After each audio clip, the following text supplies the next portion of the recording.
Can you see Him? Can you see this morning beyond the exterior? Do you ever look for the why they're the way they are? Do you ever look to when they became the way they are? Can you see that veteran this morning? He's homeless today. He's on the street of a major city somewhere because he came home from a war that he didn't know why he was fighting. And he came home from a war that the people at home didn't even want him to be there in. And he came home for a little country called Vietnam. And when he got back to the shores of America, they spat on him. They cursed him because of the stand that he had taken. And now he didn't know what to do, and it was so despondent to him and so discouraging to him till he sought some answers in the bottom of a bottle.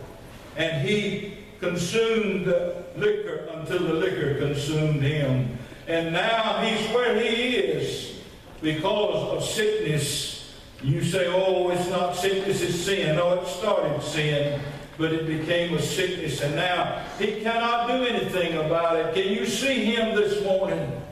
Are you moved with enough compassion this morning to pray for him? Or does it disgust you to see him in the shape he's in? Do you say things like, well, he made the bed, he's got to sleep in it? Or do you see him as a person or someone that Jesus Christ, God's only Son, died to save? Can you see him in his hurt and in his pain this morning? Can you see that teenager today? Oh, she's promiscuous. Oh, it's so disgusting to see her the way she is. You wonder why she does what she does and why she lives like she lives and why she don't understand what it's doing to her and her family. Can you see her? Do you understand that somebody, when she was 8, 9, 10 years old, molested her? Somebody took away from her something that she can never regain. Can you see her, the pain that she's going through and why she's doing what she's doing? And do you understand? Do you understand that some people cannot be taught? Do you understand that sometimes compassion will have patience enough to endure until they can learn? Do you understand that some of these younger people haven't experienced the things that you have experienced, and there are some things in life that cannot be taught? They have to be caught. Do you understand that? Do you understand that some things you can never tell them about? They will never hear what you have to say. But when they go through the pain and the suffering that they have to go through, they learn some lessons. I'm going to tell you, there's the greatest lesson the prodigal son ever learned. He learned in a hog pen. He had to go to the very bottom. And when he got to the bottom and he asked himself, why am I here? What am I doing in this place? And he thought about home and he said, I have a father at home and his servants have more than I've got. And I'm going to go home. And he caught what everybody had been trying to teach him. And he went home. And he got home, he found a father full of compassion. Something he hadn't found in the hog pen or in the world. But he went home and found a waiting father with arms outstretched. You see, the father sometimes gets criticized for being so lenient on his boy, but his father was compassionate enough to let him go and let him learn some things that he knew he could never teach him. Some things he had to learn on his own.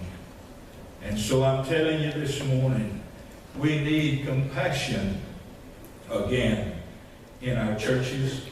We need to see them. To see where they are. Can you see that single mom this morning? Can you really see her? She's got 4 children. She's trying to raise them right. She's working 2 jobs. She's over her head in debt. She's spent more than she's got. Only reason she's trying to give her children some of the things that everybody else's children's got. It breaks her heart on Christmas morning when she can't do for them what other mamas are doing for theirs.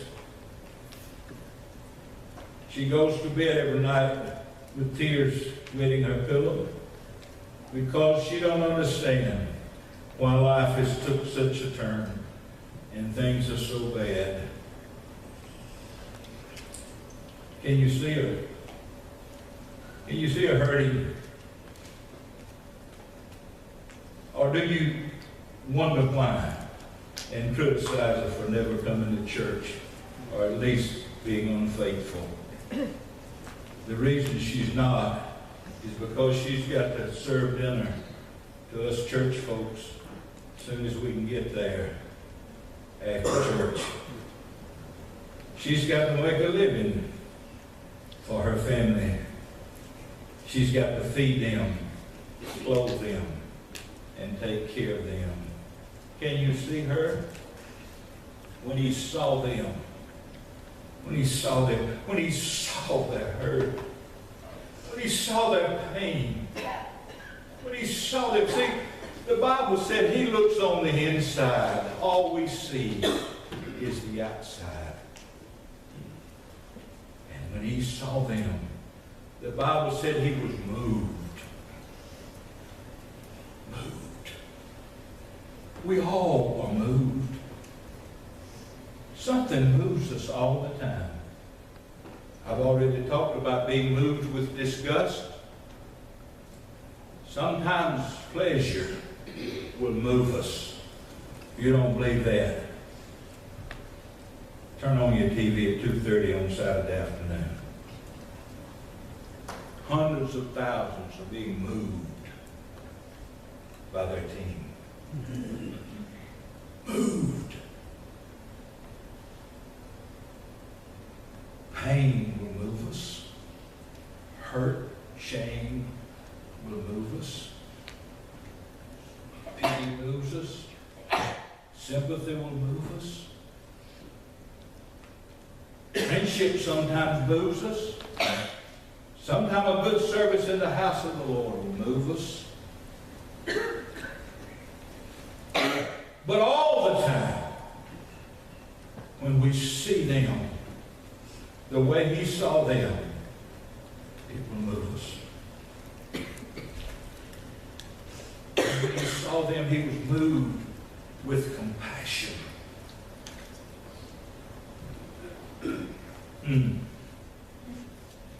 Oh, dear God, move your church again with compassion. Help us to get interested again in people. You see, folks, there's a story in the Bible of a man who was moved with compassion because he saw him. He saw this man who had fallen on hard times. They had robbed him and left him for dead. And he's by the side of the road, and he can't help himself. He's hurting. He's bleeding. And religion comes by. And religion looks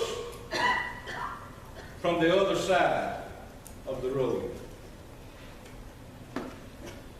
And then church comes by. And church goes and takes a long look and leaves. And then here comes compassion. And compassion, now listen to me, hear me. Compassion crossed racial lines. He's a Jew, and compassion is a Samaritan. And so Samaritan crosses over a racial divide. And then compassion crosses over an ethnic divide. And then compassion crosses over a social separation. And then compassion reaches down in his pocket. Compassion reaches down and picks up the fallen. Compassion puts the fallen on his ride. And he walks, compassion does, leading his donkey with a hurting on his back to the nearest inn. And when he gets there, he takes all that he has, not some of it, not 10%, but all that he has. And he gives it to the innkeeper. And he said, take care of this man.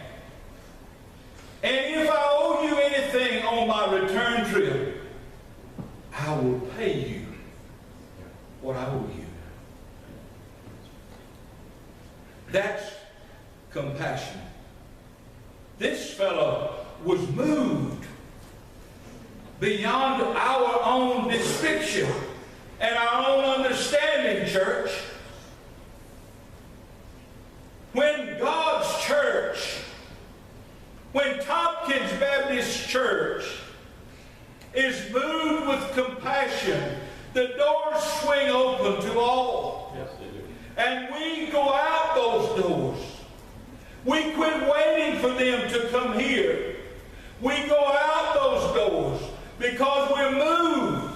We do what's necessary. We do what we can. But beyond that, we do what God bestows on us to do.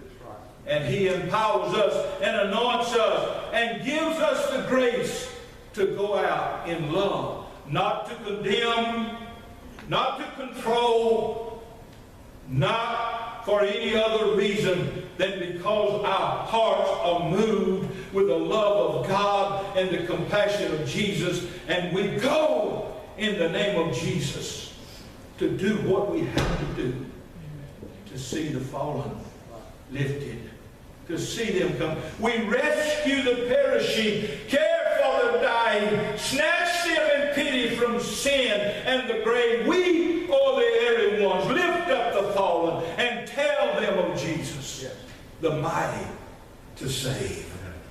That's what compassion will do. Moved with compassion. Why was he so moved? He saw them fainting. I looked up that word. I don't know much Greek, but I looked up that word. They were harassed and helpless. Can I add one more adjective? They were harassed, helpless, and hopeless.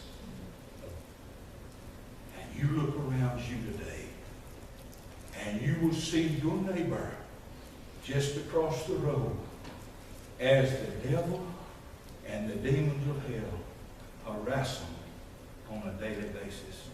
They want to do better. They plan to do better.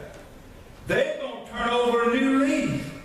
But they find out when they turn it over, all it is another side of the same old leaf.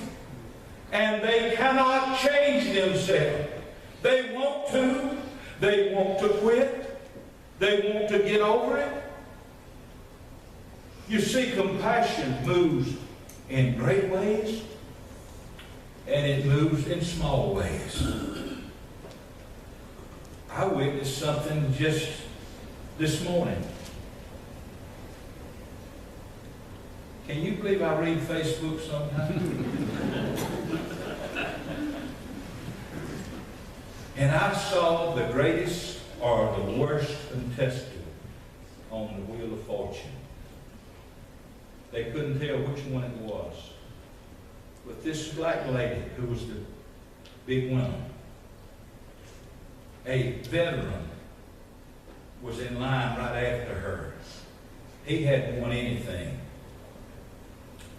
So the last of the puzzle was on the board.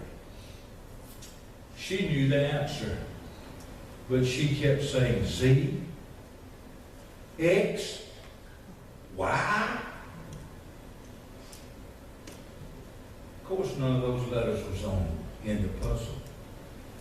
And finally, the veteran that was behind her, she saw the light come on. And so she gave it to him. And he solved the puzzle and won $6,200. She did that on purpose so that he could win something. You say that's not necessary. I don't know whether you call that compassion or not. I think you would.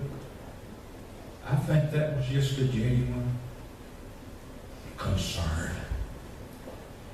You see, I've seen compassion in retarded children, sometimes more than I see it in preachers.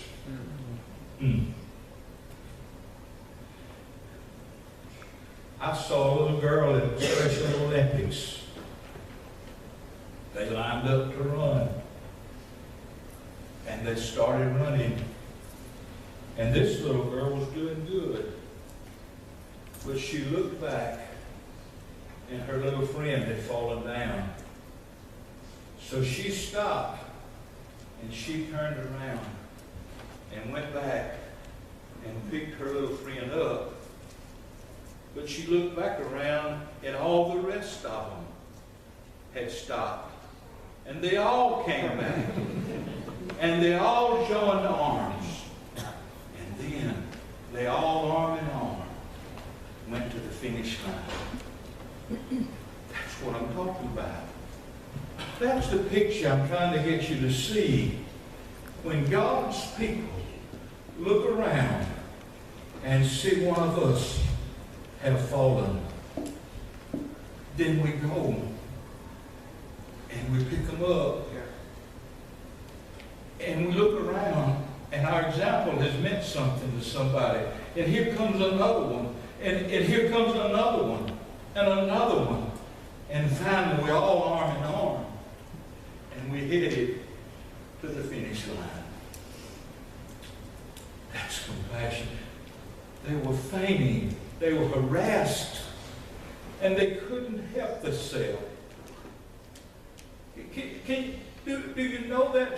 Have I got my point across? Do you know that people without Jesus can't help themselves? You can criticize them, you can condemn them, you can fuss at them, you can accuse them, you can damn them to hell, but they can't help themselves. They can't get up alone. They're like the woman with the alert button. I've fallen and I can't get up. That's the reason He saved us and left us here and didn't take us on to heaven. So that we could be compassionate toward those who can't get up. And it said not only were they harassed and helpless and hopeless, but they were like sheep without a shepherd. Shepherds protect their sheep. They sit up all night if necessary to watch over their sheep. Shepherds lead their sheep by the still waters in the green pastures. Shepherds will go through their sheep through the valley of the shadow of death, and they don't have to fear evil. Shepherds meet the need of their sheep. Church, we have a shepherd who sets an example and asks us to follow in his footsteps. In fact, he said, take up your cross every day and follow after me. in his field? Jesus said, the laborers are few. And he said this, pray that he will send forth laborers into his harvest. For the harvest is plenteous, but the laborers are few. I think what he's talking about specifically, there are a whole lot of folk in the modern church, but there are way too few that are filled with compassion. Yeah. So I'm asking you this morning an invitation to just survey your own life, not your neighbors. We do enough of that. We think we know why they do what they do and why they act the way they act and why they say what they say. But I'm asking you this morning to look inside. The only one you can see inside of, by the way, is you. Yeah. And so I'm asking you to look backward at your own self this morning and just ask yourself a simple question. Is my heart filled with compassion? Do I really care? Do I genuinely care about what's going on in the life of people? And then another question. Am I one of those this morning in Tompkins Baptist Church that are in great need of compassion? I need the compassion of Christ. I need salvation. I need to be saved. Or maybe you're a Christian. And I need a friend today. I need somebody just to hug my neck and tell me they love me. I need somebody to show me the way to walk. To set an example in my life. You see, the question is asked, can good water and bad water come out of the same fountain? And the answer is rhetorical. Certainly not. And so to you this morning, either out of you is flowing the river of compassion, or either out of you is flowing this morning the river of discouragement, hate, pain, suffering, criticism, condemnation. There's only two ways you can live. And I'm telling you, the only way for you to ever really get a blessing is to be one. So if you are looking for a church that will bless you, forget it.